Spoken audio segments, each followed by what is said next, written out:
Bonjour et bienvenue. Première arrestation dans l'affaire du Prodac suite à la transmission du rapport de l'IG à la DIC 45 Libération. Fraîchement revenu de la Sierra Leone, Mamina Dafé, ancien coordonnateur du Prodac, est en garde à vue. Se disant souffrant, il a été acheminé à l'hôpital. Son ami Ibrahim Sissé, gérant de la société TIDA, interpellé aussi. D'après des sources, les enquêtes ont cerné un vaste système d'enrichissement illicite bâti sur du faux et des surfacturations. Toutefois, les auditions s'enchaînent sur le paiement irrégulier en faveur de Green 2000. Le journal Libération barre à une société écran au cœur de la mafia, Prodac au cœur d'un scandale financier d'une ampleur inédite, lit-on dans l'Observateur. Le dictat, l'armée fatale au royaume de Diomaye. Le quotidien, le public nous dit qu'après le foncier, la presse, le pouvoir tord le bras des agriculteurs. D'après les larmes des professionnels des médias, le châtiment dans l'immobilier, les agriculteurs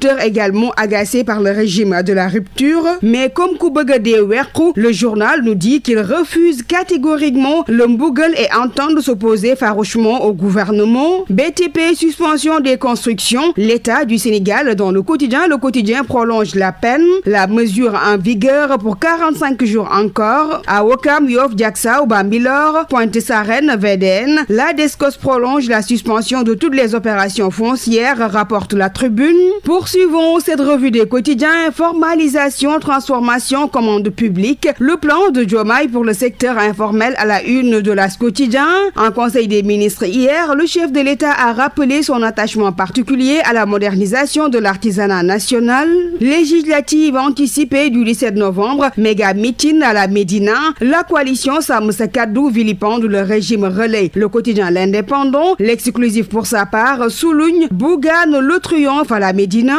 Écho de la campagne, le Fouta bascule dans l'escarcelle du Pastef. Ourossogui, Agnam aurait fondé Ayerelao, Ndioum et Podor 18 au projet Vision Sénégal 2050, titre à ce sujet Yor Yenekay. Sortie du président Sall, réplique du pouvoir. Le journal Walfadjri quotidien nous parle d'une guerre ouverte entre Macky et Pastef. Lettre incendiaire de la tête de liste Takou Walou. Mortal combat entre Macky et le duo Sonko Diomaye affiche le mandat. Parlons à présent de la culture. Biennale de l'art africain contemporain. Ouverture ce jeudi de la 15e édition au Grand Théâtre. Le chef de l'État, le président Bassirou Diomaye Faye, au monde de la culture. D'après Terra Yenekay, qui précise que ça sera la première sortie du président Bassirou Diomaye Faye face aux acteurs de la culture. De la culture, venons-en à la page sportive pour terminer cette revue des titres. Paris, affaire de dopage des athlètes russes. La Cour de cassation lave partiellement Pape Massata Diack, renseigne le Dakarois Sport. C'était tout pour la revue des titres. Merci de l'avoir suivi et très bonne lecture.